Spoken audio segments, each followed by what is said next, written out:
దేవరకోన అనే గ్రామం. ఆ గ్రామంలో సుబ్బయ్య అనే ధనికుడు ఉండేవాడు. అతడు బాగా వ్యాపారాలు చేసి ధనమును బాగా సంపాదించి పెట్టాడు.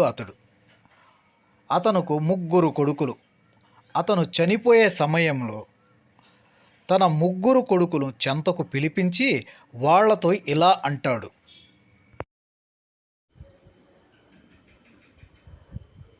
చూడండి నాయనలారా, నా కోసం స్వర్గంలో మీ అమ్మ ఎదురు చూస్తుంది. ఇక కాసేపట్లో నా కోసం యమదూతలు రాబోతున్నారు. ఇక నేను చనిపోతాను. నేను ఎంతో శ్రమపడి చాలా ఆస్తిని గటించాను. ఆ ఆస్తిలో కల్లా విలువైనది ఈ 3 రత్నాలు. మీరు ఏ కారణం చేతనైనా విడిపోవాలంటే ఈ మూడిటిని ముగ్గురు తీసుకోండి. ఈ 3 వజ్రాలు ఒకే విలువ గలవి.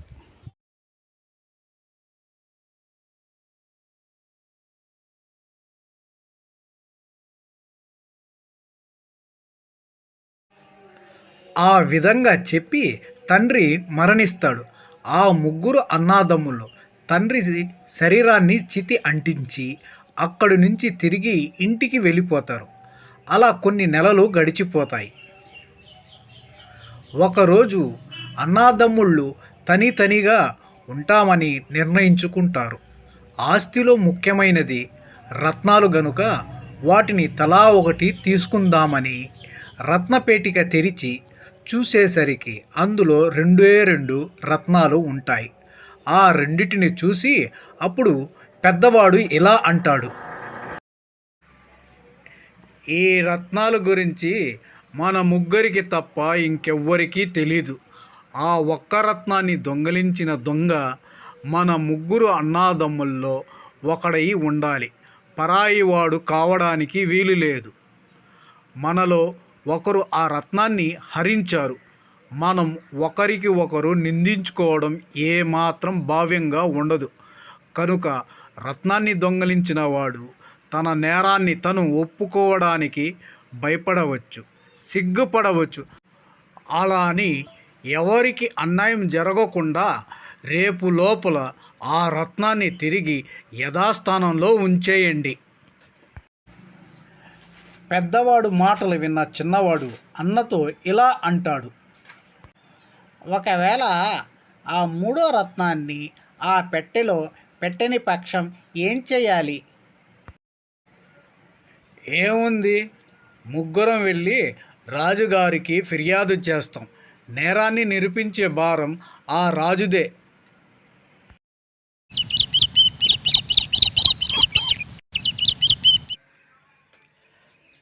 అలా 3 రోజులు గడిచిపోతాయి.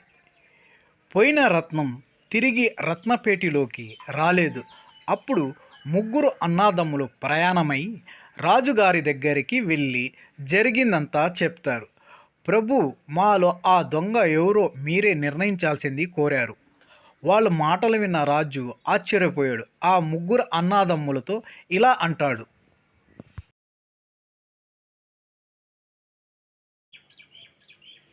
మీ తండ్రి గారు భుజంగం నాకు మిక్కిలి స్నేహితుడు. ఆయన కుమారులు నా దగ్గరకు వచ్చి నన్ను ఇలాంటి కోరిక కోరడం చాలా సంతోషం. ఇంకో పక్క విచారంగా ఉంది. మీలో మీరు ఈ చిక్కు ఇప్పుకోలేక నా దాకా వచ్చారు. కొద్ది రోజుల్లోనే మీ సమస్యను పరిశీలించి ఆ దొంగ మీలో ఎవరనేది తేలుస్తాను. అంతవరకు మీరు ఊరు బయట ఉన్న పేదరాశి పెద్దమ్మ ఇంట బస చేసి ఉండండి. మీకు కావాల్సిన సకల సౌకర్యాలన్నీ ఏర్పాటు చేస్తాను. ఆ విధంగా అన్నాడు రాజు. ఆ ముగ్గురు అన్నాదమ్ముళ్ళు బయలుదేరి ఊరి చివరిలో ఉన్న పేదరాశి పెద్దమ్మ ఇంటికి వెళ్తారు.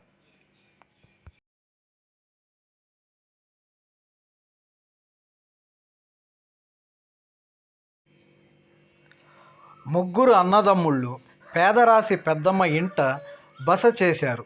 రోజులు గడిచి సాగాయి. రాజు అహోరాత్రులు ఈ సమస్య గురించి ఆలోచించేటప్పటికీ విచారణ ఏ విధంగా ప్రారంభించాలో ఎలా సాగించాలో ఏ మాత్రం పాలుపోలేదు. ఒకరోజు రాజుగారు పేదరాశి పెద్దమ్మ ఇంటికి బయలుదేరి ఆమెతో ఇలా అంటారు. ఏమి పెద్దమ్మ, ఆ ముగ్గురు అతిథుల వల్ల నీకేమన్నా ఇబ్బంది కలగటం లేదు కదా? రాజు మాటలు విన్న పేదరాశి పెద్దమ్మ ఇలా అంటుంది. అలా ఏమీ లేదు మహాప్రభు. వాళ్ళు ముగ్గురు ఎంతో మంచివాళ్ళు, ఎంతో పెద్ద మనుషులు, అంతేకాక మర్యాదస్తులు. పేదరాశి పెద్దమ్మ మాటలు విన్న రాజు ఆమెతో ఇలా అంటాడు. నువ్వు వాళ్ళను చాలా పొరపాటు పడుతున్నావు. వాళ్ళు నువ్వు అనుకున్నంత పెద్ద మనుషులు కాదు. వాళ్ళు ముగ్గురులో ఒకడు సాహసం గల దొంగ. అయితే మహాప్రభు, ఆ అన్నాదమ్ముల్లో ఎవరో దొంగ అనేది నేను తెలుసుకుంటాను మహాప్రభు, మీరు విచారించకండి. ఆమె మాటలు విన్న రాజు సంతోషించి అక్కడి నుంచి బయలుదేరి రాజ్యానికి వెళ్తాడు. రాజు చెప్పిన మాటలు విన్న పేదరాశి పెద్దమ్మ ఇంటికి వచ్చి ముగ్గురు అన్నాదమ్ములకు ఒక కథ చెబుతుంది. అనగనగా సింహకేతుడు అనే రాజు, ఆయనకు గుణవతి అనే ఒకతే కుమార్తె. ఆమెకు యుక్త వయసు వచ్చేదాకా ఒక పండితుడు వద్ద విద్య నేర్పించారు. ఆమె కొరకు వివాహ ప్రయత్నాలు ఆరంభం కాగానే చదువు మాన్పించేశారు. ఒకనాడు తన గురువు వద్ద అనేక వస్త్రాలు, ఆభరణాలు, కొంత డబ్బును తీసుకువెళ్ళి గురుదక్షిణంగా సమర్పించింది. కానీ ఆ పండితుడు వాటిని ముట్టుకోక, గురుదక్షిణ ఇవ్వదలిచినట్లయితే నువ్వు పెళ్ళాడిన తొలి రాత్రి నా వద్దకు సర్వ ఆభరణాలు ధరించి ఒంటరిగా రావాలి, ఆ విధంగా అన్నాడు పండితుడు.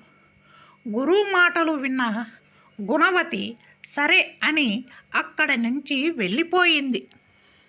తర్వాత కొద్ది కాలానికి ఆమెకు వివాహం అయ్యింది. వివాహం జరిగిన రాత్రి భర్తకు తన గురుదక్షిణం గురించి చెప్పింది.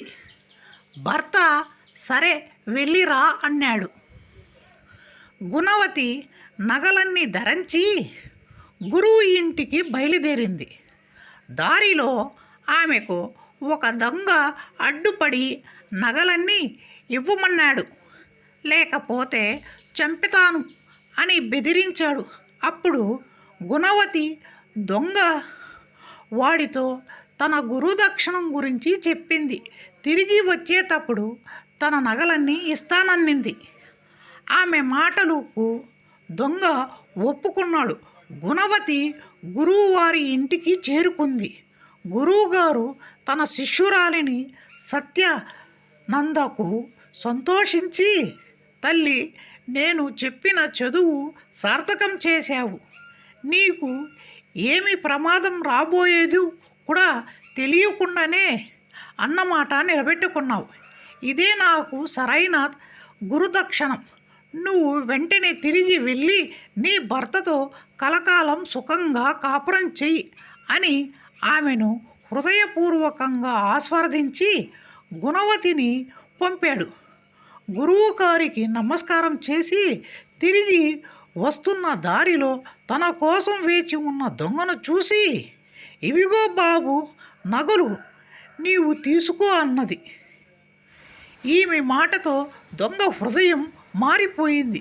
వాడు గుణవతి కాళ్ళపై పడి, తల్లి క్షమించు, నీ వంటి వాళ్ళు ఉండే వరకు ఈ ప్రపంచంలో నేను దొంగతనం చేసి బతకలేను అని ఆ చీకట్లో ఎటో వెళ్ళిపోయాడు. గుణవతి తిరిగి భర్త దగ్గరకు వచ్చింది. జరిగిందంతా చెప్పింది. భర్త చాలా సంతోషించాడు. వారిద్దరూ చాలా కాలంగా సుఖంగా కాపురం చేసుకున్నారు. పేదరాశి పెద్దమ్మ చెప్పిన కథని విన్న ముగ్గురు చాలా ఆనందించారు. పేదరాశి పెద్దమ్మ ఆ ముగ్గురితో ఇలా అంటుంది. నాకు ఒకటే సందేహం. ఈ కథలో చాలామంది ఉదారులు ఉన్నారు, కానీ అందరికన్నా ఎవరి ఓదార్మ్యం గొప్పది? సందేహం నన్ను చాలా కాలంగా పట్టి పీడిస్తుంది. నాయనలారా, మీరు ఎవరైనా నా అనుమానాన్ని తేల్చగలరా? అని ఆ విధంగా పేదరాశి పెద్దమ్మ చెప్పింది. అప్పుడు పెద్దవాడు కొంచెం ఆలోచించి, వివాహమైన రాత్రి తన భార్యను గురువు వద్దకు పంపిన భర్త ఔదార్యం చాలా గొప్పది అన్నాడు. రెండోవాడు అంతకన్నా గురువుగారు ఔదార్యం గొప్పది అన్నాడు రెండోవాడు. మూడోవాడు ఇలా అంటాడు, చేతికి చిక్కిన రాజకుమార్తె నగలను తీసుకోకుండా పోనిచ్చిన దొంగవాడిది ఔదార్యం గొప్పది అన్నాడు మూడోవాడు.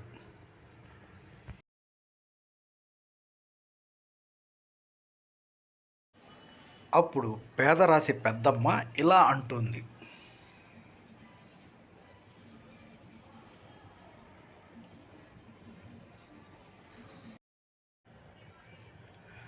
భర్త యొక్క ఆగ్రహానికి, గురువు గారి చేత అవమానాన్ని, దొంగ యొక్క దురాశను ఎదుర్కొన్న గుణవతి ఔదార్యం మీలో ఒక్కరికి నచ్చలేదు నాయనా అంటూ పెద్దమ్మ నవ్వేసింది. ఒక్కరోజు పెద్దమ్మ రాజుగారి దగ్గరికి వెళ్ళి ఇలా అంటుంది. మహాప్రభు, మా ఇంట ఉన్న ముగ్గురు అన్నదమ్ముల్లో ఖచ్చితంగా దొంగ మూడో కుర్రవాడు ధనలోభి, కానీ ఒక్క పక్షంలోనే దొంగ ఔదార్యాన్ని మెచ్చుకున్నాడు. రాజు పెద్దమ్మ చెప్పిన మాటల్లో సత్యముందని గ్రహించి ఆమె తెలివితేటలకు ఆశ్చర్యపోయాడు. పక్క రోజు రాజు ముగ్గురు అన్నదమ్మును పిలిపించి వాళ్లతో ఇలా అంటాడు. రత్నపేటికలో ఉన్న 2 రత్నాలను పెద్దవారు ఇద్దరూ తీసుకోండి. ఆ విధంగా అన్నాడు రాజు. మూడోవాడు అన్న ముఖాలను చూడలేక తల దించుకున్నాడు. కానీ రాజు చెప్పిన న్యాయానికి విరుద్ధంగా ఏమీ చెప్పలేదు. ఆ తర్వాత అన్నదమ్ములు ముగ్గురు ఇళ్లకు వెళ్ళిపోయారు. తండ్రి విడిచిపెట్టిన మిగతా ఆస్తిని కూడా సమానంగా పంచుకున్నారు. ఆ తర్వాత వాళ్ళు ఎన్నడూ రత్నం గురించి ఎవరు దొంగిలించారని సంగతి మాట్లాడుకోలేదు. ఎంతో సోదరభావంతో కలిసి గడిపారు అన్నదమ్ముళ్ళు.